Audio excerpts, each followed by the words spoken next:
Good evening, I'm Jeff Lyons. This is the 14 First Alert Weather Show at 9 o'clock. We stream every night at 9 o'clock to give you just the weather and answer your questions too. So I'm watching your comments on the 14 News Facebook page, and we will check in with you here in just a few minutes. We have cloudy skies out there. No breaking news there. We will remain cloudy overnight, and we also are very breezy out there. Now the winds are going to back off a bit. And it won't be quite as cold overnight as it was this morning. We dropped down to 19 degrees, probably only down into the low 40s or upper 30s. Scattered rain then will be possible in a couple of rounds, some perhaps as early as tomorrow morning, and then more widespread rainfall likely on Thursday. And we are keeping our sights on Saturday, sunny with temperatures in the upper 60s. Peak wind gusts here showing at 26 in Henderson, no gust reported at Evansville, and Madisonville, Greenville, both in the 20s as well. So that's still a pretty stiff wind coming up, but it's also transporting warmer and moister air in, and that may result in a few showers early tomorrow morning, mainly between, say, 5 a.m. and 7 a.m. Very wide, light sprinkles out there, really not much rain at all. Then we go into Thursday, and our best chances for rain will appear during the morning and continue during the afternoon.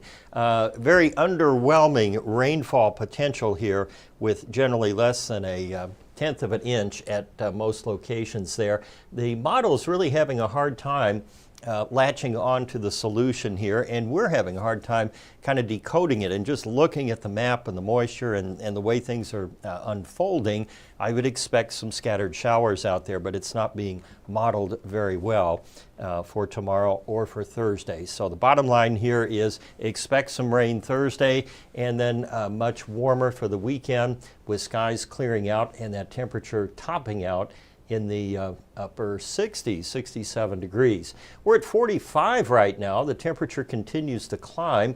That feels like 38 though, with that wind. Around the area, we have mid 40s pretty much everywhere you want to look. 47 at Dundee, Greenville 47, Henderson and Mount Vernon also at 47, so just a little bit warmer than Evansville Regional. Now this high temperature recorded today will be revised at midnight. By that point our temp already up into the mid 40s there, and no rainfall again, so we are still hurting for rain, as we've only had about 15% or less of the usual rainfall here for the month of February. And that is on the heels of several consecutive dry months, starting way back in November. We had less, or about an inch less than the normal rainfall, 2 inches less in December, nearly an inch in January. So right there you have almost 3.5 inches, and then 5.5, 6.2 or so below where we should have been had we gotten our normal rainfall up to this point. This is why I think we're going to have showers tomorrow and again on Thursday.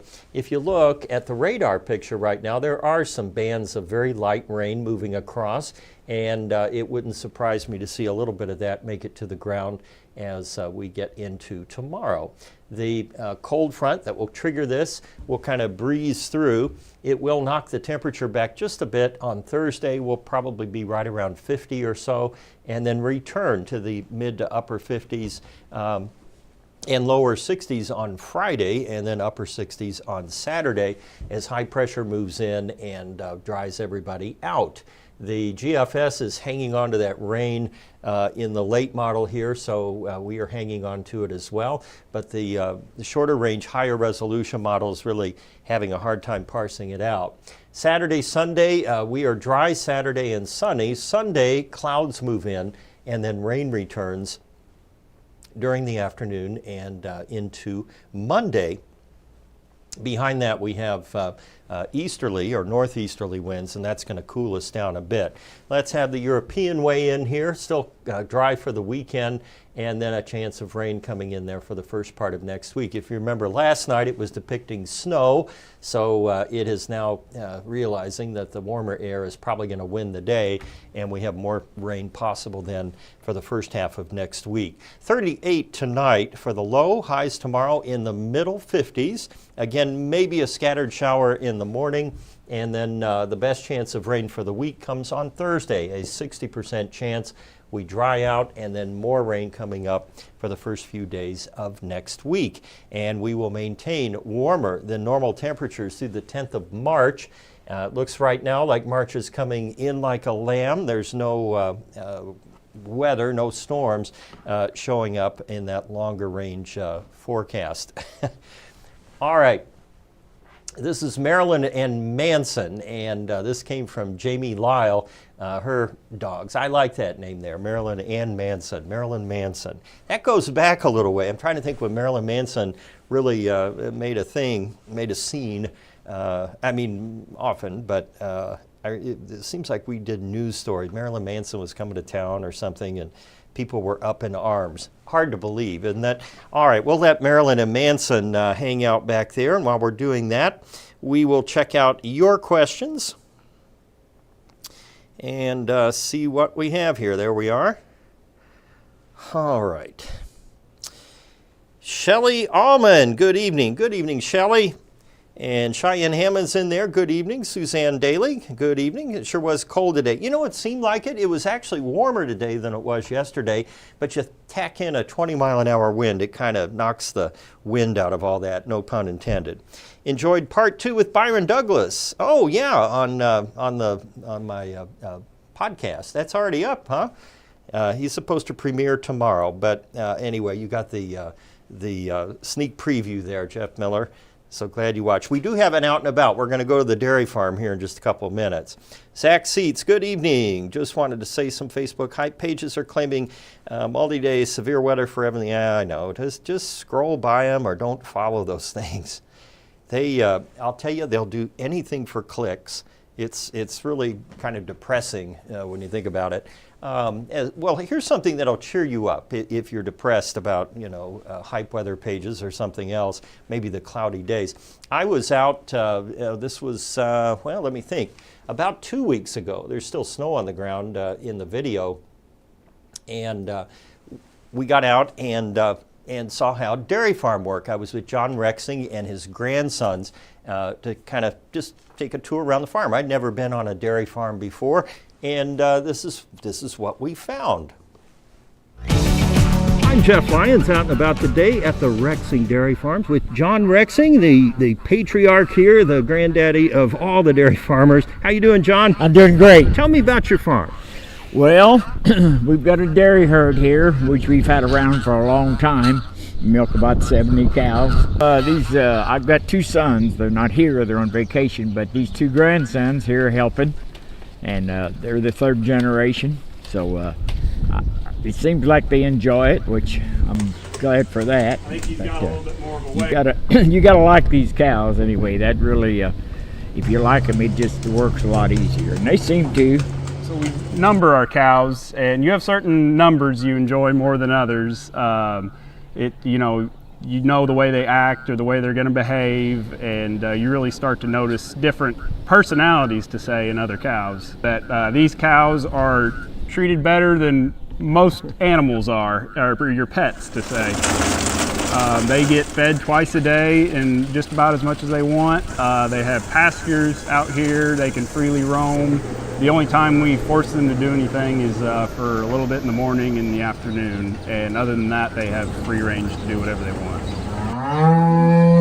The smaller dairy farms, like we're at here today, you don't see too many of them left. A lot of guys have gotten out or were forced to get out. Did you always know you were going to be a dairy farmer? Well, I kind of grew up in it, so it's kind of hard to not to do what your father did. Yeah, I enjoy it. It keeps me busy, keeps me out of trouble. They do know it's milking time. There won't be no problem at all. We'll go out and get them, and they'll run right into the pen, and they can't hardly wait. Some of them can't wait to be milked. Put a dip on the cow that will kill off all of the bacteria or anything that's on the udder. Dipping them off with a microfiber, a little bit softer of a towel. They seem to like it more when you're wiping them off. It doesn't give them a rough feel on their udders. All cleaned off and ready to go, then we put the milker on, and that is what does the actual milking itself. And that suction you hear is what milks the cow's udder. And there's a pulsation to it, which allows it to strip the milk from the udder, relax, allow that udder to fill back up with milk again, and then it will repeat that process until the control box decides that the cow's been on long enough to be milked completely. And how long does it take to milk the average cow out here? About 7 to 8 minutes. You can get upwards to 4 to 5 gallons. In a total, they'll produce about 8 gallons in a day. When we're done milking, we will dip them, and this is more or less like a gel. Basically what it does is give the cow a protective coating and give them a couple hours of protection right after milking. Your 2% milks and stuff like that, your Schnucks brands and so on is what you'll consume from our farm. You told me that whole milk is the way to go, right from the cow? It is. I've been drinking it for 40 years, and I think it's got some properties in it. I'll just show you. Just got it off the line. Let me try. We're gonna have Jeff drink some. May I try? All right, I'm going to try fresh milk right from the cow. Ooh, that's really good. It is good. It is great. Good. John, thanks for the milk. Thanks for the tour. Thanks for Rexing Dairy Farms out here. Enjoyed having you. Yeah, we appreciated our visit. You got milk on your chin. We'll let you wipe it right. later. With John Rexing, I'm Jeff Lyons, out and about. All right, that was a lot of fun doing that one. And again, my thanks to the Rexing family. I was up there a couple hours and shooting the breeze with them, getting my pictures and talking with them. And it's really an eye-opener for me. You know, you drive by dairy farms and farms in general all the time. You don't realize the amount of work, hard work, dedicated workers, farmers that, keep it all going here in the country. When all else fails, we've got our farmers out there. So again, thanks a lot for having me out. And yes, the milk was really good. They got that glass right out of the spout, so the milk was coming from the cows and coming into the holding tank back there, and they just got me a glass of it out of the thing. And it's creamy, kind of sweet. It's hard to describe, but it's a lot different than, after it's been pasteurized and stuff, what you get at the store. Still good for you, of course, either way, but just a little tastier straight from the source. And they had 70 milk cows, but there are also about 60 or 70 other cows that they had, and they breed cows too. I did not show that, by the way. Maybe another out and about for more mature audiences, but they told me Carter, the guy, there were two brothers there. There was Morgan, who did most of the talking. Carter was the guy up on the tank with the milk glass. He took a whole course in breeding cows, dairy cows, up at VU, and he's applying his knowledge there on the Rexing Dairy Farm. So anyhow, that's all I can tell you, other than it was cold and kind of gray, and it didn't matter, of course. You got to do the farm work. And but we got out there, and they couldn't have been nicer to me. So thanks again to the Rexings. All right, are there any other questions here on the stream tonight? Oh, Carolyn Lovelace is watching from Hopstop. Well, I was just down the road from you. They live just almost up to I-64 in Vanderburgh County. Is there any more snow? Is there any more snow, Andrea Bowling? Well, not in the next week, but we still have to get all the way up into a good way into March before I start to say, yeah, we're probably not going to have any more snow. Remember, and of course I might be a little older than some of us here, but we had a big snow in 1996 on the first day of spring. So it was March 19, 20, 21, sometime in there. And I think we had it was like 9 inches of snow. It was a big one. The reason I remember that is I was supposed to pick up a new car. It was the only time in my life I bought a new car, and I'd bought it in Poseyville. Brorman's used to be in Poseyville, and there was a Chevy dealer there. And I couldn't go get my car for like a week because they were drifted in, and there was snow all over the road. So anyway, fond memories there of a March snow. We had snow, I think we had 1 inch of snow in April, maybe last year or the year before.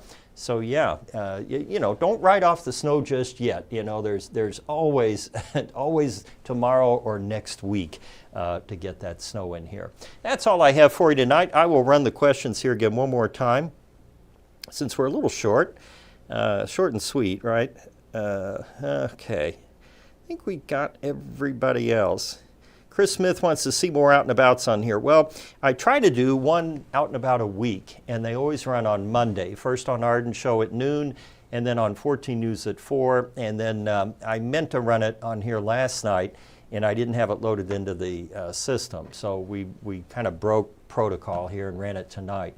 But yeah, maybe one night on the First Alert Weather Show, if it's slow, we'll just do all out and abouts, and I'll tell you the story behind the story, because that's half the fun of doing these is not only do I get to learn new things, meeting people, you know, and great people too. I have not run into anybody who wasn't very kind and generous and eager to show me what they did, and really gave me the red carpet treatment. So, and I don't need the red carpet treatment. I'm just a guy with a camera, but anyway, I love to tell your stories. So with that being said, we will turn you back over here to the regular stream, and I will see you on 14 News. I'm not sure if we will be late tonight or not because of the State of the Union and the response, but we might be a few minutes late over there. If so, you've gotten the weather.